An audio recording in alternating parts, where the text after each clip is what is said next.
Bonjour à tous. L'actualité des salons du végétal est sur Aloe TV. Et voici votre rendez-vous jardin du week-end avec Franck Prost et son invité. Bonjour Franck. Bonjour à tous, nous allons à 70 km de Paris pour la 8e édition des Journées des plantes et arts du jardin au château de Blandy-les-Tours. Alors, Blandy, c'est une commune du département de Seine-et-Marne, en région Île-de-France. Les habitants de Blandy-les-Tours sont appelés les Blandinois. Et les Blandinois auront droit au plus grand jardin de Seine-et-Marne ce week-end. Bonjour Anne Winkel. Bonjour Franck. Alors, vous êtes l'organisatrice de cet événement jardin. Rappelez-nous un peu l'idée de cette manifestation. Oh, c'est très simple. J'ai souhaité proposer à un public local un événement floral d'envergure, réunissant des pépiniéristes, des producteurs, des artisans de renom, mais aussi promouvoir les professionnels du paysage installés en Seine-et-Marne et en Île-de-France.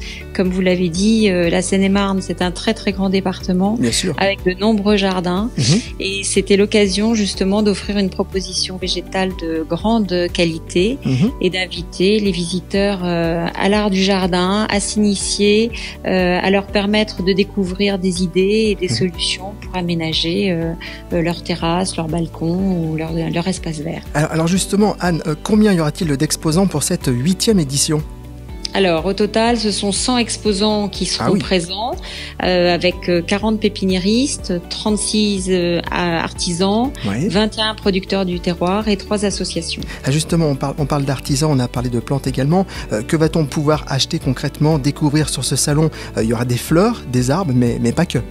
Oui, bien sûr, il y aura beaucoup d'ornements de jardin, des sculptures, des outils, des nichoirs pour les oiseaux et les insectes, du mobilier, des braseros, tout ce qu'il faut pour accompagner les plantes et décorer son jardin ou sa terrasse. D'accord. Alors, cet événement jardin, il existe depuis 2017, si mes notes sont bonnes.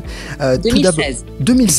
2016. Alors, tout d'abord, installé à Crécy-la-Chapelle et bien sûr, victime de son succès, il a fallu trouver un autre lieu. Et quel lieu ? Une ancienne propriété de famille prestigieuse et aujourd'hui c'est un écrin de choix pour votre événement. C'est un château fort, c'est cela ? Oui, tout à fait. Le château de Blandy-les-Tours est un site vraiment exceptionnel. C'est une forteresse médiévale en parfait état qui a été restaurée donc il y a quelques années. Nous avons la chance donc de nous installer au cœur de ce village et nous investissons l'ensemble de ce village, c'est-à-dire le château, les douves. Nous allons nous installer jusque devant les habitations et nous transformons ce lieu minéral en un très grand jardin qui lui donne justement une douceur et une générosité de toute beauté avec toutes ces fleurs, toutes ces couleurs. C'est vraiment magnifique. Alors on parle de très grands jardins, on va donc trouver des plantes, des fleurs, on a dit des artisans, mais y aura-t-il également des animations? Quelles seront-elles? Oui, bien sûr. Durant tout le week-end, on pourra donc participer à des ateliers d'initiation au jardinage, bien sûr, à des ateliers aussi de maquillage floral. On pourra visiter le château, monter dans les tours, emprunter le chemin de ronde, admirer le panorama Briard qui est absolument sublime.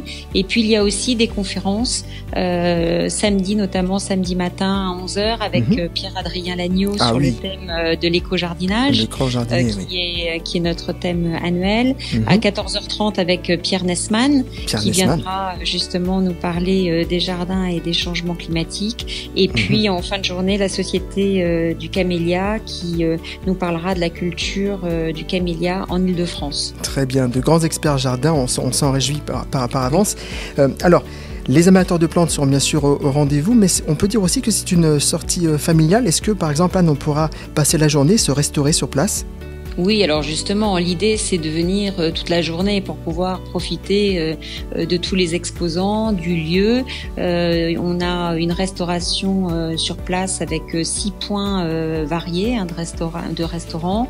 Donc ça c'est une bonne chose. On a 2 parkings gratuits au nord et au sud de Blandy-les-Tours selon d'où on vient. Des navettes aussi sont à disposition pour les personnes à mobilité réduite. Et puis la billetterie est sur place ou en ligne pour ceux qui préfèrent prendre un billet coupe-fil. Parfait, merci Anne. Alors Blandinois et Blandinoises et autres habitants de Seine-et-Marne, je vous rappelle que vous avez rendez-vous au jardin ce week-end du samedi 6 et dimanche 7 avril de 10h à 18h à Blandy-les-Tours pour les 8e journées des plantes et arts du jardin. Plus d'informations bien sûr sur le salon, sur journée des plantes au pluriel, blandy.fr et d'autres infos bien sûr sur la page Facebook et Instagram. Merci Franck. L'actualité des salons est sur Aloe TV. N'oubliez pas de vous abonner à la chaîne.